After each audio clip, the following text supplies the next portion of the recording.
Welcome back to Depraved and Debaucherous. You've heard of catfishing. What about reverse catfishing? We're going to talk about that right now. There's a story I picked up from wellandgood.com that talks about reverse catfishing. A set piece that they put out, and they mention how one person, as an example, a girl meeting a guy on Coffee Meets Bagel. Pictures were average looking, but she liked the sense of humor and his messages were kind. But when he showed up to their first date, she was stunned. The dude was ripped and handsome and described himself as beefy Robert Pattinson with striking turquoise eyes. So she was pleasantly surprised by his appearance, but also confused, and seemed like he'd posted unflattering pictures on purpose. He was reverse catfishing, and that refers to when folks use not the best photos of themselves on dating apps to attract suitors who are interested in their personality rather than appearance. So while most people work on the logic that they're only as hot as their worst dating app photo, other people want to ensure that their potential dates are genuinely interested in who they are. A dating expert goes by the name of Haley Quinn talked about this, saying, quote, "This could mean they can upload unflattering photos because they don't want to oversell their looks. They want someone to be attracted to their personality." And I wish more women would subscribe to this. I had somebody actually give me a good long critique of my program because they've listened to a number of episodes.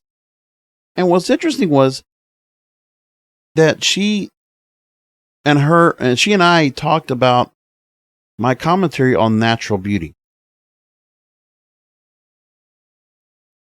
And how when more women could just feel more comfortable with themselves and realize that guys don't need to see all the extra accoutrement, the extra things of the health and beauty industry, this multi-billion-dollar health and beauty industry, make women subscribe to when it comes to what you wear, what you put on your face, makeup, foundation, gloss, lipstick, lashes, the hair, whatever it is, extensions, weaves, whatever. But there are a lot of guys that would love a natural looking woman because we know you can't keep up that kind of look of how we meet you the first time out. That's something you're not going to keep up all the time. So, it's just that kind of upkeep is a lot. Obviously women can put themselves together all the time, but you're not going to get to look like that all the time around somebody that you're interested in. That as a partner that you might have that might stay with you, it's not going to stay that way. So the question is to ask, is it good to do reverse catfishing? Well, the story talked to Maggie Vaughn, a PhD, a psychotherapist based in New York City, and she said that, quote, "Downplaying your looks is no better or worse than posting only your best photos, which is what most people do. As long as the photos are actually you, it's not dishonest." She also contends that all dating profiles are just a small slice of a whole person, but it's what we all evaluate ourselves on, which is what the worst part of dating apps are. We don't have the attention span, number one, so that's why the visual is most important. Now, she goes on to say that all profiles, quote, "are a manipulation designed to attract a potential mate. If you're merely presenting yourself in a particular light, that's to be expected." And Haley Quinn says reverse catfishing isn't necessarily a red flag. She wouldn't recommend folks definitely try it, as it could be a turnoff to potential matches. Why? And she explains, quote, "Authenticity often scores people the best and most compatible matches. And even though sharing out a great photo of yourself isn't lying, doing so with the intention to manipulate the way someone may receive you isn't reflective of being totally straightforward. It can be viewed as akin to kicking off a relationship with a test." To lower expectations? No, I don't think there's something wrong with that. You're going to eventually see someone just as they're depicted in those pictures if they're reverse catfishing. I would actually recommend it more if it were me. And then they also talked here in the story to Lydia Kosuba, an online dating expert who helps people write their profiles. And she explains, quote, "You can't control who reaches out to you, but you can control how you react to them. You can just move on from them." And Quinn agrees that most daters are bound to get unwanted attention on apps or attention from people who have different relationship goals, because ultimately, neither photos nor a well-written profile will protect you from meeting incompatible matches. So just like if you walk into a busy bar, the attention you receive on dating apps may be a mixed bag. Like when I went on Bumble now recently, I've kept myself open to different age ranges. I did put the age range over 50 and as low as like 18, I think it was 18 to 57.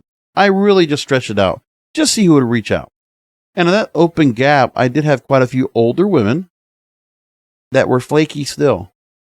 And the truth was, they were looking for somebody that could travel with them and just kind of extend, like they were kind of acting like they were in their teens and 20s. They wanted somebody adventurous. They still wanted a guy to take them out and do things, even though they've kind of made something of themselves.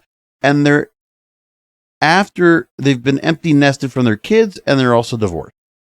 So divorcees with adult children that want to be treated like young women again. That's what I got out. It just wasn't doing any good. And I felt like what's going on here. So there's no surefire dating solution, including reverse catfishing, that it guarantees you will find your mate. So in the story they close out, they say finding someone who's genuinely interested in your personality isn't enough for a match, but that's no reason to get discouraged. Just do the best you can, she says. Create the best profile. This is Kosuba was talking. Create the best profile you can with information that is true and good. From there, it's about human nature. Have conversations and see what happens.